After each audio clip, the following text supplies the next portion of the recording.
Boa tarde, Marcelo. Muito obrigado por estar aqui com a gente hoje. Boa tarde, Gabriel. Obrigado pelo convite. Uma satisfação enorme estar participando aqui. Marcelo, esse podcast é uma parceria da Associação com o CREA Paraná. Então, ele é executado através do Termo de Fomento. Então, mais uma vez, muito obrigado ao CREA Paraná por essa parceria com a gente. Marcelo, você é agrônomo e não é original de Campo Mourão. Onde você se formou? Como é que você chegou aqui? Exato. Então, eu sou, nasci em Maringá, mas a minha família é de Orizona, uma cidade próxima ali, de Maringá. E sou engenheiro agrônomo formado pela UEM, Universidade Estadual de Maringá. Me formei em 2008, 2009. E depois de formado em engenheiro agrônomo, fiz o mestrado também na UEM, o doutorado. E no meu doutorado, projeto de pesquisa, trabalhei com soja e feijão. Trabalhei na Embrapa Soja, na Londrina, e na TMG. Desenvolvi minha pesquisa lá, fiquei um tempo em Londrina. Depois fui fazer um pós-doc nos Estados Unidos, fiquei 1 ano e meio morando nos Estados Unidos fazendo um pós-doc. E de volta ao Brasil comecei a trabalhar na docência também. Então comecei a dar aula no curso de agronomia em Maringá, depois em Paranavaí. E há 2 anos e meio estou em Campo Mourão, coordenando o curso de agronomia aqui do Centro Universitário Integrado. Então esse é um pouquinho da minha trajetória e como eu vim parar até aqui. E o pós-doc também foi com foco em soja? Isso, o pós-doc também foi. A minha área de atuação de pesquisa era fitopatologia, que é controle de doenças de plantas, principalmente voltado ao melhoramento genético de grandes culturas. Trabalhei, entre outras culturas, com milho, um pouco de cana-de-açúcar, um pouco de mandioca, mas o forte maior foi soja e feijão, principalmente soja. Aí o pós-doc foi também procurando alternativas para o manejo de resistência da ferrugem asiática da soja, que hoje é uma das principais doenças da cultura da soja. Né? E você saiu da graduação, teve uma experiência na Embrapa, que para nós aqui no Brasil é uma referência, né? Sim. E como é que é a visão disso lá fora? A gente sabe fazer bem feito? Sim, sim. Quando eu tive essa experiência internacional, eu fui para os Estados Unidos, que também é um país de referência, né, em pesquisa, e a gente, em avanço tecnológico. É um grande celeiro também. Sim, sim, né, um grande produtor de grãos, principalmente soja e milho, junto com o Brasil aí, né, são os principais produtores mundiais de grãos. E a gente, eu achava assim que a gente ia estar muito atrasado com relação à pesquisa, com relação a tecnologias, né, que a gente usa aqui no Brasil, que eles usam lá. E chegando lá e tendo contato com os sistemas produtivos lá, a gente percebe que não, que o Brasil está muito atualizado, o Brasil está à frente também, juntamente utilizando tecnologias. Algumas tecnologias talvez demorem um pouco mais para chegar aqui, mas assim, não ficamos atrás nem em conservação do solo, preservação do meio ambiente, uma agricultura, pensando na sustentabilidade também. Hoje aqui no Brasil a gente se fala em plantio direto, em terraceamento, cobertura vegetal, micro-organismos do solo, pensando na biota do solo, e a gente está muito avançado aqui, tanto quanto os países mais desenvolvidos. Então é legal a gente ter essa perspectiva, e mudar aquela ideia de que a gente acha que o Brasil talvez estivesse um pouco atrás em tecnologias. Então foi uma experiência muito gratificante, poder estudar lá e desenvolver minha pesquisa lá. Mas aqui no Brasil, principalmente em Embrapa Soja, que é uma referência, como você mesmo colocou, o Brasil tem tecnologia e pesquisa de ponta, na área da produção agropecuária, que é muito bacana, assim, a gente saber que temos no Brasil institutos de pesquisa, universidades, institutos de pesquisa que colocam a nossa agropecuária onde ela está hoje. Eu li uma pesquisa poucos dias atrás que me deixou preocupado em relação à minha área, porque a pesquisa falava assim, que a produção de grãos no Brasil, ela aumenta 3 vezes mais por ano do que a nossa capacidade de armazenamento.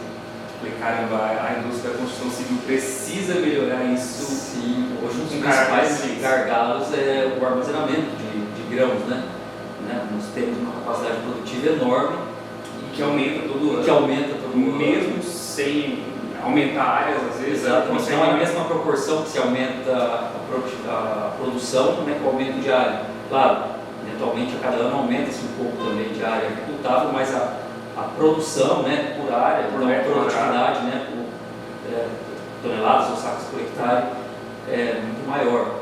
E um dos principais problemas é a gente armazenar todos esses grãos, né? Tanto é que nessa safra passada, que nossa região é extremamente agrícola, tanto as cooperativas quanto os produtores tiveram esse problema, porque é uma questão, né, que varia também de acordo com a comercialização, o preço do dólar, o preço da saca está mais alto, está mais baixo. Então, às vezes, o produtor quer segurar um pouco a produção dele para vender um preço um pouco melhor, e às vezes não tem local para armazenar. E nessa safra passada, especificamente, a gente teve um problema também com o bloqueio de algumas rodovias, né, para chegar no Porto de Paranaguá. Aqui é a nossa principal forma de escoar nossa produção para exportação, e, né, com deslizamento de terra, algumas questões das rodovias ali, acabou evidenciando ainda mais esse gargalo de logística que a gente tem. Né? Quando você fala que o Porto de Paranaguá é um ponto crucial para nós, você está falando a nível de Paraná ou de Brasil? A nível de Brasil. A nível de Brasil, ele é o principal porto para exportação. Não é o principal, mas figura entre os principais. Né? Grande parte da safra produzida no Mato Grosso do Sul, até mesmo Mato Grosso, em algumas cidades do Mato Grosso, passam por aqui e vão para o Porto de Paranaguá. Né? Uma outra opção é ir para o norte, né? Então tem outros portos também, né? Porto de Santos, em Santa Catarina, os outros portos também, mas assim, o Porto de Paranaguá ele é um dos principais assim, para escoar a produção, e a maior parte dessa logística é feita por rodovias, né? Então acaba sendo um fator crucial. Em outros países não, né? A maior parte do escoamento é por trem, né? Por trilhos, então, né, a logística acaba sendo um pouco diferente. Marcelo, nós, ainda que não sejamos da área, né, crescemos aqui nessas cidades potencialmente agrícolas, então a gente acaba acostumando com os termos que estão sendo usados na agricultura naquela época. Então, escutei muito falar sobre o plantio direto, e hoje o plantio direto é o arroz com feijão, né? Sim. E aí escutamos muito falar de agricultura de precisão. Parece que a agricultura de precisão ela já teve umas 2, 3 evoluções, já não é a mesma agricultura de precisão de 10 anos atrás. Conta para nós, como que você enxerga que está o nosso patamar hoje e o que tem para se desenvolver assim, em curto prazo, né, uns 5 anos? A gente, né, vai passando por várias revoluções que a agricultura foi tendo, né, principalmente ao longo das últimas décadas. O plantio direto, comemoramos 50 anos de plantio direto, então, né, que é um sistema produtivo de conservação do solo que surgiu. Começou muito aqui na nossa região. Exato, também, começou, né, aqui na nossa região e foi implantado e validado, vamos dizer assim, né, aqui.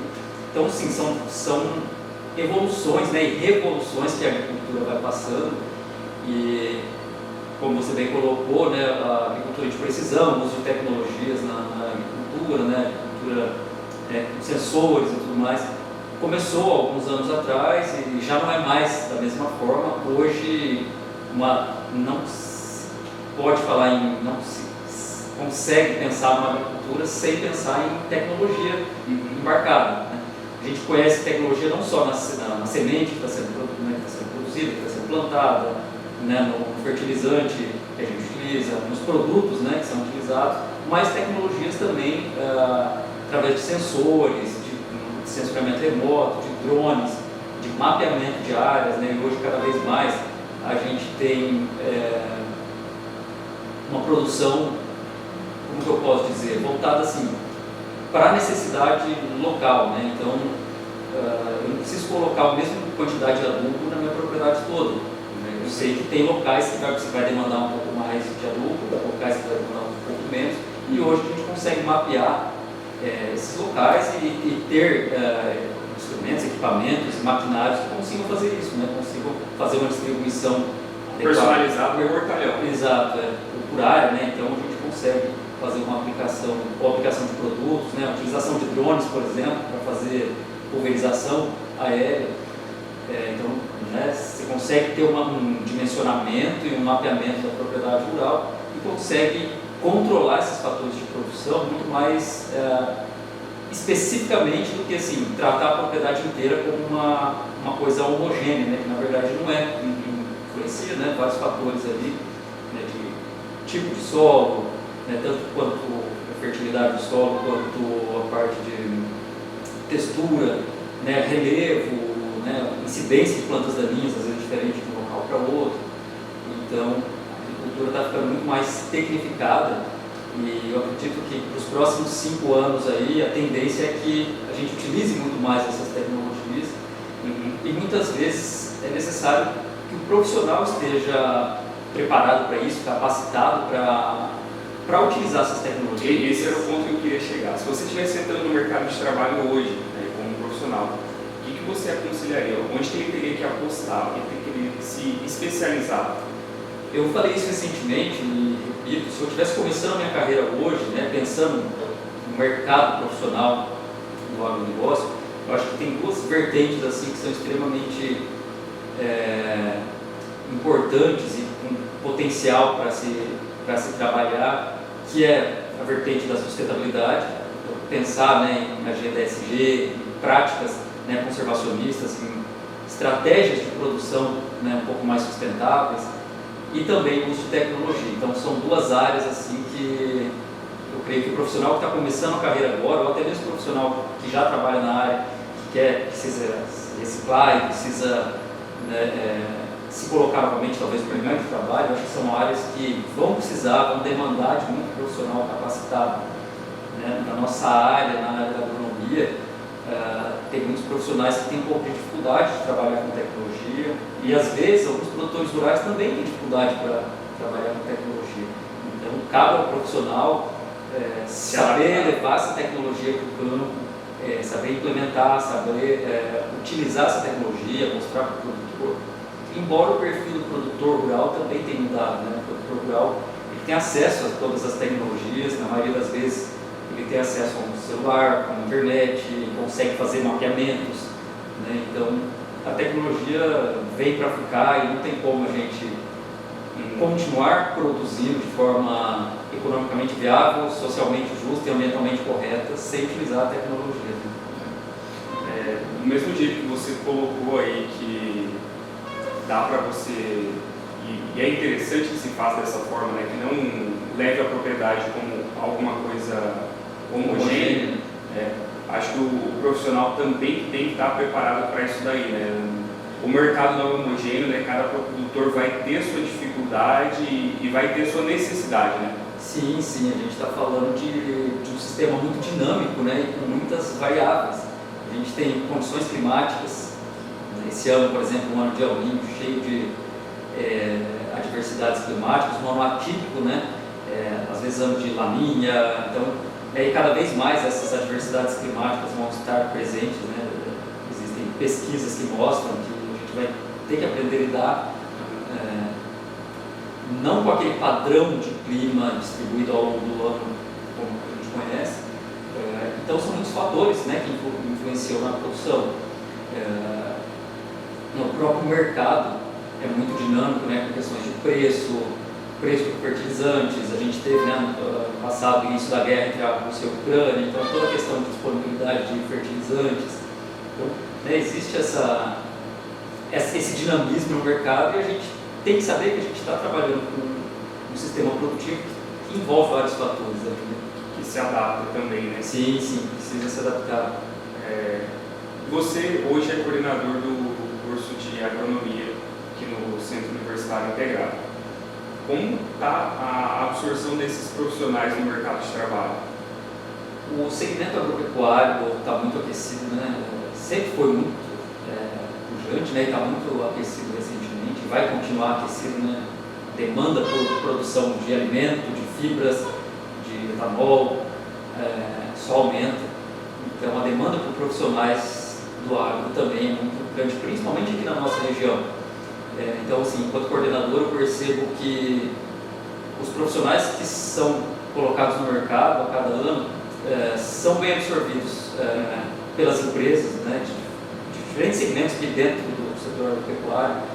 Tanto na comercialização de produtos, quanto na parte de pesquisa, né, na parte de desenvolvimento de novas tecnologias. A parte de tecnologia especificamente, como a gente falava, o mercado tem muita dificuldade de encontrar um profissional que tenha competência técnica enquanto engenheiro agrônomo, mas que também navegue bem por programação, por tecnologias, né? Então esse profissional é muito demandado, as empresas estão muito de olho em profissionais que consigam juntar essas duas competências. E obviamente competências sociocomportamentais também, né? Extremamente importante. Tem uma pesquisa que fala que de 8 a 9 a cada 10 demissões são por conta de, não pela falta de capacidade técnica que o profissional tem, mas pela falta de competência sociocomportamental, né? Então, às vezes, né, a gente fala, o profissional é contratado pelo conhecimento técnico, mas ele é desligado de uma organização por conta da sociocomportamental, que é um pouco mais difícil de mudar, né? É muito mais fácil treinar ele tecnicamente, capacitar, fazer uma inversão, uma reciclagem e tudo mais, do que mudar, né, um perfil de uma pessoa. E as empresas buscam, né, hoje em dia muito mais olhar no momento da contratação o perfil enquanto capacidade sociocomportamental, enquanto capacidade de relacionamentos, do que exatamente a competência técnica. Claro, extremamente importante isso, né, o mercado não abre mão também, mas se olha muito também a competência sociocomportamental. Eu costumo falar isso em sala de aula, pessoal, vocês precisam se relacionar aqui entre vocês com os outros cursos. É preciso saber conversar, se comportar com outras pessoas, né? E capacidade de comunicação, né? A gente vive numa era de comunicação que é tudo muito fácil a comunicação, existem infinidade de meios de comunicação instantâneos e ainda assim as pessoas têm dificuldade de se comunicar de forma eficiente, de forma assertiva. Às vezes dentro da mesma empresa, né, existem problemas de comunicação ou no relacionamento com os clientes ou com pessoas, as pessoas têm essa dificuldade ainda de comunicação. Saber se comunicar de forma assertiva é um ponto extremamente importante para o profissional também. Então, a dica que você daria, né, para os profissionais que estão entrando no mercado de trabalho, né, melhorar a sua comunicação, sim. desenvolvimento e relação pessoal com tecnologias. Extremamente importante. O mercado hoje eu acho que não tem mais espaço para profissional que não saiba lidar com tecnologia, né? Hoje em dia tudo é monitorado, tudo tem sensor, tudo tem interface de um aplicativo para a gente poder fazer gestão de dados, né? Trabalhar com dados é importante. Né? Um outro fato que eu observei bastante é a Starlink nas fazendas, né? Nos meios rurais, né? Como os produtores adotaram a internet via satélite rápido, né? Sim. A chegada da tecnologia no campo demandou que se tivesse internet no campo também, né?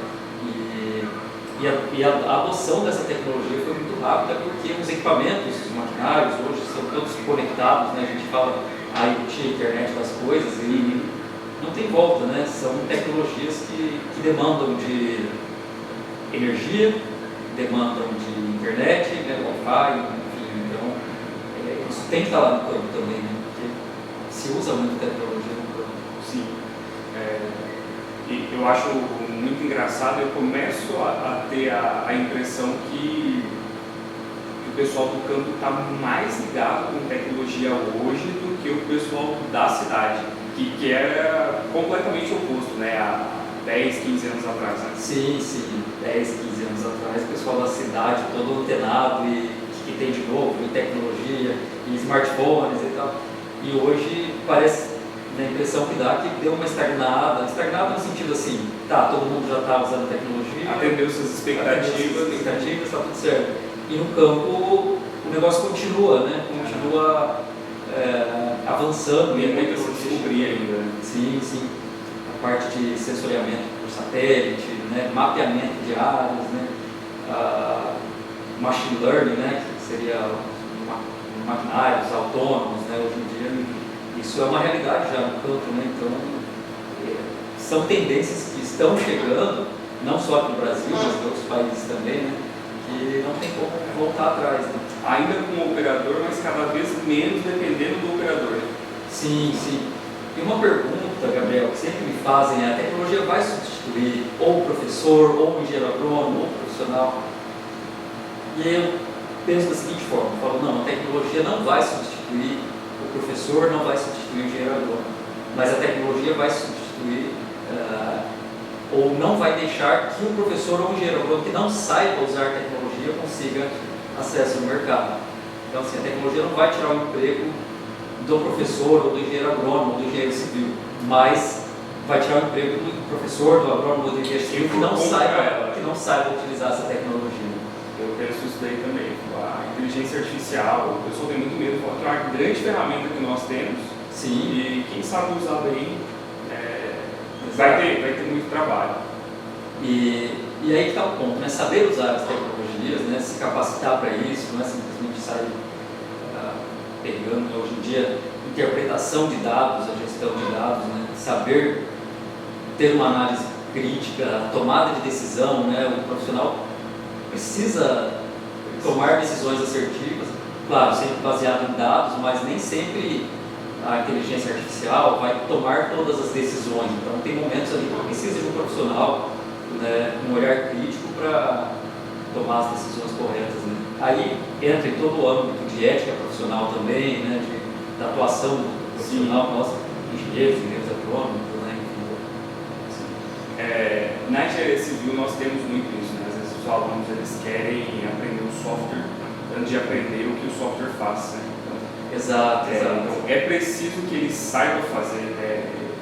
Acredito que ele vai usar o software na vida profissional dele, mas é interessante saber analisar os dados, é isso que você falou. Eu brinco que eles precisam sentir o cheiro do errado, né? Tem que olhar aquele dado e falar, isso não faz sentido. Não faz sentido, né? Não dá para confiar cegamente, porque senão não precisaria do profissional. Né? Então, o profissional que usa sem análise também não. E é importante na formação profissional ele entender o que aquele software faz, ou de onde vem aqueles dados, ou como que aquilo foi processado. Né? Hoje em dia, por exemplo, vamos pegar um software que interprete dados de sensores ou de sensoriamento remoto e análise de solo e faça uma recomendação de adubação. Mas eu preciso ter noção, enquanto profissional, do porquê que eu estou utilizando aquela quantidade de cálcio, de magnésio, de nitrogênio, fósforo, potássio, né, NPK. Então é importante o profissional saber também, né, o motivo ou o embasamento daquilo. Né? Por mais chato que pareça, né, o tratamento estatístico desses dados é muito importante para o profissional. Né? Sim, sim. A parte de estatística e gestão de dados é extremamente importante. A gente no curso de agronomia, a gente reestruturou a nossa matriz curricular para esse ano agora, justamente pensando no profissional do mercado. E daí a gente fez um levantamento com várias empresas do segmento agropecuário de vários tamanhos, né? Desde multinacionais, empresas de grande porte, de médio, de pequeno porte, para entender que tipo de profissional o mercado, né? Que tipo de profissional que o mercado estava buscando e como que a gente conseguiria aprimorar a nossa formação para colocar um profissional de fato que o mercado esteja procurando. Claro, baseado muito nas diretrizes do MEC, né, na atribuição profissional do CREC, né, um órgão que regulamenta a nossa profissão de forma fantástica. Né, e a gente entendeu, né, nessa reestruturação que a gente fez, que tinha algumas competências ali que a gente precisava trabalhar um pouco mais. E a gente colocou uma disciplina de Data Science, por exemplo, né, gestão de dados, além da disciplina de estatística, né, experimentação agrícola, uma disciplina, por exemplo, de Data Science, que não existia na nossa matriz antigamente. Na minha formação eu não tive uma disciplina de Data Science, mas hoje a gente entende que faz sentido. Né? Da mesma forma com outras disciplinas, por exemplo, o manejo de resistência. Hoje se fala em resistência muito pragas, doenças, a plantas daninhas. Tecnologia de aplicação também é uma disciplina que não existia, né? A gente via embutido em outra disciplina. Mas hoje a gente tem uma disciplina especificamente para falar de tecnologia de aplicação. O uso de tecnologias na agricultura, a gente tem disciplinas específicas para isso, porque a gente entende que é o momento de falar sobre isso, né? E ter uma formação mais sólida nessas áreas também. Né? Você falou de aplicação, nós já falamos de drone, vou voltar um pouquinho a esse assunto. Você acredita que as aplicações por drone tendem a crescer? Sim, sim, é um mercado de expansão e a demanda, né, por esse tipo de equipamento, esse tipo de aplicação tem crescido bastante também. Então, eu acredito que vamos continuar. Tem espaço. Tem espaço, tem espaço. Mas o que é importante? É ter profissionais capacitados para isso. Às vezes o profissional simplesmente quer pegar, sair pilotando um drone, sair fazendo aplicação, e não é assim que funciona, né? Precisa de uma recomendação, né, de um engenheiro agrônomo para fazer uma aplicação. Imagino que a tecnologia de aplicação é totalmente diferente, porque você vai ter um produto muito mais concentrado. Sim, sim, o volume de cauda que se aplica é muito menor, né? Questões de deriva é diferente de uma aplicação, por exemplo, né, uma aplicação, né, mais tradicional. Né? Da mesma forma que quando surgiu a aplicação aérea, né, por aviões, também surgiu a necessidade de estudar um pouco mais sobre isso, regulamentar isso aí, o mesmo que está acontecendo com drones agora. Tem países da Europa que não se permite fazer aplicação de produto químico por drone. É permitido somente fazer distribuição de sementes, por exemplo. Então, aqui no Brasil a gente já tem, né, a aplicação por drones de uma forma muito mais efetiva. Claro que isso vai estar demandando, vai continuar demandando de novas regulamentações, né? Mas é um processo que eu acho que não tem volta também na utilização de drones na agricultura. Não só na agricultura, nem em outras áreas. Também, mas principalmente na agricultura, porque eu vejo uma grande vantagem que você não precisa depender de esperar o solo secar. Sim, sim. A compactação do solo, né, o tráfego de maquinários ali, né, que acaba amassando a lavoura também, né, você acaba tendo uma perda ali, ou então, né, as condições do solo, dependendo do tipo de solo, né, podem influenciar um pouco. Então o drone vem como uma ferramenta realmente para ajudar. Não vai substituir, obviamente, todas as aplicações, né, terrestres, mas é mais uma ferramenta para ajudar. Né? Marcelo, eu acho que é mais ou menos isso daí. Agradeço demais a tua presença aqui. Eu sei que dezembro é corrido, você deve estar cheio de afazeres, deve ser 35 compromissos hoje. Muito obrigado por achar um espaço para nós. Eu que agradeço, é uma honra, um prazer estar participando aqui. Eu falo demais, né? Então se deixar aqui a gente vai ficar batendo papo a tarde toda aqui. Né, tem muito assunto e quando a gente começa a conversar, uma coisa vai puxando a outra. Mas agradeço novamente o convite e fico à disposição aí para conversar outras vezes. Chamarei outras vezes. A nossa intenção é que esse projeto continue, né? E essa proximidade que a gente está tendo da Associação de Engenheiros aqui de Campo Mourão com a Associação de Agrônomos, eu acredito que está sendo muito boa para nós. E a Associação está de portas abertas para vocês, o que vocês precisarem de nós também, estamos disponíveis. A gente agradece. Obrigado e até mais. Até uma próxima.